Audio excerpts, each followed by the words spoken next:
Well बाबा लोग कैसे हो। डीसी ने इस बार सिर्फ एक सुपर हीरो फिल्म नहीं बनाई है बल्कि एक इमोशनल स्पेस जर्नी बना दी है। और जो सुपरगर्ल का अभी ट्रेलर ड्रॉप हुआ है उसमें इतनी लेयर्स छुपी हुई हैं कि अगर तुमने कैजुअली देख लिया तो आधी स्टोरी मिस कर दोगे बाबा। तो अभी हम सिर्फ ट्रेलर एक्सप्लेन नहीं करेंगे, हम इसको डीप डिकोड करेंगे कॉमिक कनेक्शंस के साथ, कैरेक्टर साइकोलॉजी के साथ और फ्यूचर डीसीयू सेटअप के भी हिंट को देखेंगे।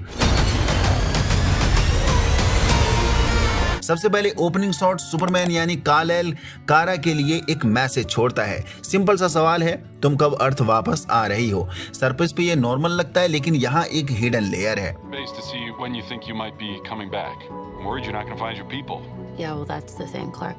सुपरमैन जनरली काम और कंपोज होता है, पैनिक नहीं करता, लेकिन यहाँ उसकी टोन में कंसर्न क्लियर है क्योंकि उसे पता है कारा स्टेबल नहीं है और ये बात ट्रेलर में बार बार रीइंफोर्स होती है। Drinking, reckless flying, destructive behaviour जो हमें देखने को मिल रहा है कारा के द्वारा, यानी ये वर्जन ऑफ सुपरगर्ल एक ट्रॉमा ड्रिवन कैरेक्टर है। अब थोड़ा डीप जाते हैं इस ट्रॉमा पर। डिफरेंस समझो कारा और काल-एल में। काल-एल बचपन से अर्थ में बड़ा हुआ है क्योंकि बचपन में ही वो क्रिप्टॉन से अर्थ में भेज दिया गया था उसके पेरेंट्स के द्वारा। सो काल-एल एके क्लार्क कैंट, उसको फैमिली मिली यहाँ, स्टेबिलिटी मिली यहाँ अर्थ पर, बट कारा ने क्रिप्टॉन को मरते हुए देखा है अपने सामने, अपने प्लेनेट को डिस्ट्रॉय होते हुए देखा है, जो कि हम ट्रेलर में भी यहाँ इस सीन में देख रहे हैं। क्रिप्टॉन तबाह हो रहा है। No people. और यही बिगेस्ट साइकोलॉजिकल गैप है। उसने अपनी दुनिया को एंड होते देखा है, अपने लोगों को खत्म होते देखा है, खुद अपने माँ बाप को भी खत्म होते देखा है। दैट्स वाई वो इमोशनली डिस्कनेक्टेड है। और जो पार्टी गर्ल बिहेवियर दिख रहा है कारा में वो एक्चुअली एस्केपिज्म है, उसकी लाइफ के पेन से भागने का तरीका, दूर भागने का तरीका। सो तुम्हें क्या लगता है, ये रेकलेस नेचर उसकी वीकनेस है या फिर सर्वाइवल मैकेनिज्म? ये तुम बताना कमेंट बॉक्स पर। बाकी आगे बढ़ने से पहले आपको बता दूं, कारा और काल-एल दोनों कजिन्स हैं। इन दोनों के फादर रियल ब्रदर्स थे, यानी कारा के फादर जॉर-एल एंड कारा के फादर जोर-एल। फर्क सिर्फ जेड एंड जे का ही है, बाकी राइमिंग सेम ही है दोनों के नाम की। सो इस बेस पर ये दोनों फर्स्ट प्योर कजन हुए। बाकी कई कॉन्टेक्स्ट में तो ये भी कहा जाता है कि कारा काल-एल से बड़ी होती है एज में भी, क्योंकि वो क्रिप्टॉन पर ज्यादा टाइम तक रही थी इस बेस पर, और काल-एल बचपन में ही अर्थ भेज दिया गया था। सो ये अलग डिबेट है, कभी बात करेंगे इस पे भी इन फ्यूचर। सो अब स्टोरी का कोर ट्रिगर अलग लेवल पर हिट होता है, दिख रहा है ट्रेलर में। एंट्री होती है एक यंग गर्ल की जिसका नाम है रूदी, और विलेन एंगल पर एंट्री होती है Krem of the yellow hills की। Look, almost by dawn. He has 3 days. Cannot give up on me. यहाँ से स्टोरी रिवेंज मोड में शिफ्ट होती है, लेकिन एक स्मार्ट ट्विस्ट के साथ। रूथी की फैमिली का मर्डर हुआ है, वो भी villain Krem of the yellow hills के द्वारा, और वो जस्टिस नहीं रिवेंज चाहती है, यानी क्रेम ऑफ द येलो हिल को मारना चाहती है इस विलेन को। अब ध्यान दो, कारा भी रिवेंज मोड में आती है, लेकिन अपने लिए नहीं, क्रिप्टो के लिए। और यहीं पे ट्रेलर का बिगेस्ट इमोशनल पंच आता है। क्रेम क्रिप्टो को पॉइजन कर देता है और लाइन ड्रॉप होती है यहाँ, 3 दिन बचे हैं क्रिप्टो के लिए, वरना वो उस पॉइजन से मर जाएगा अगर एंटीडोट नहीं मिला तब। एंड यहीं से क्रेम के पीछे जाने की जर्नी, यानी रूदी और अपने सुपर गर्ल कारा की शुरू होती है, क्योंकि उसे भी बदला चाहिए क्रेम से और इसे भी काम है, यानी बदला चाहिए क्रेम से। अब इसको लाइटली मत लेना, ये एक टिकिंग क्लॉक सेटअप है। पूरी मूवी का पेस इसी पे चलेगा, यानी 3 दिन के अंदर पूरी मूवी खत्म हो जानी चाहिए अगर क्रिप्टो सही में सरवाइव कर रहा है, उसके बात कर रहे हैं at the end. Your pain away. लेकिन यहाँ एक और लेयर है।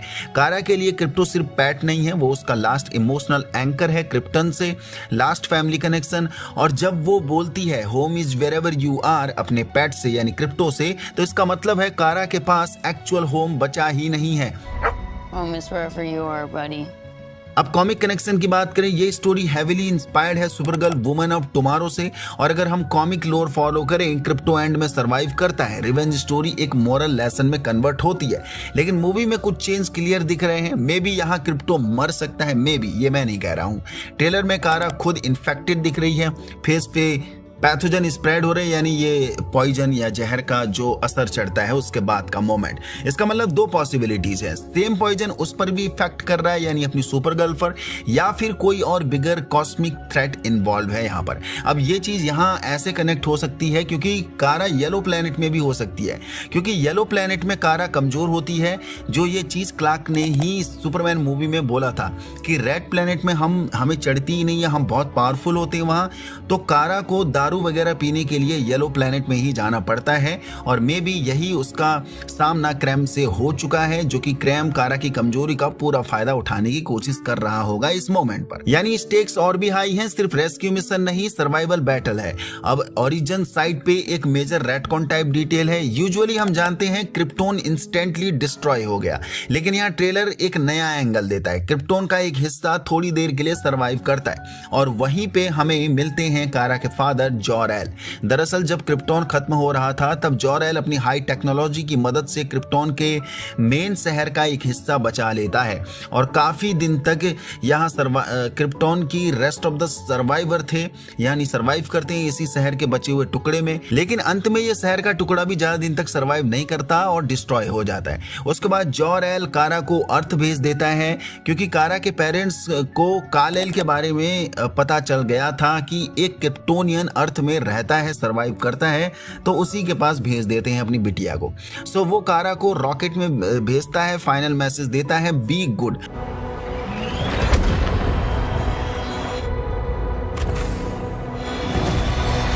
अब ये लाइन सिंपल लगती है, लेकिन कॉन्टेक्स्ट में देखो, जब तुम्हारी दुनिया खत्म हो रही हो और तुम अपनी बेटी को एक अननोन यूनिवर्स में भेज रहे हो, यानी अर्थ में। अब एक कॉन्ट्राडिक्शन जो बहुत लोग मिस कर देंगे। कारा बोलती है क्रिप्टो ही उसका सब कुछ है, लेकिन सुपरमैन मूवी में वो उसे काल-एल के पास छोड़कर चली जाती है, यानी अपने क्लार्क कैंट के पास, और खुद ड्रंक स्टेट में एंटर लेती है। तो सवाल उठता है, क्या कारा इर्रिस्पॉन्सिबल है या वो अपने इमोशन से भाग रही है? Logical answer, trauma plus guilt plus loneliness, unstable decisions. यानी कैरेक्टर राइटिंग काफी ग्राउंडेड लग रही है कारा के लिए। अब आता है वाइल्ड कार्ड एंट्री लोबो, जिसे जेसन मोमोआ ने प्ले कर रखा है, और ट्रेलर देखने के बाद लोबो मेरा फेवरेट होने वाला है बाबा यहाँ से।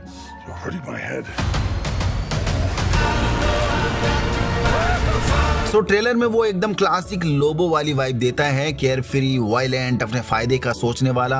दरअसल लोबो कॉमिक में एक इंटर गैलेक्टिक बाउंटी हंटर है, जो अपनी स्पीसीज का एकमात्र बंदा सर्वाइवर है, यानी बचा हुआ है।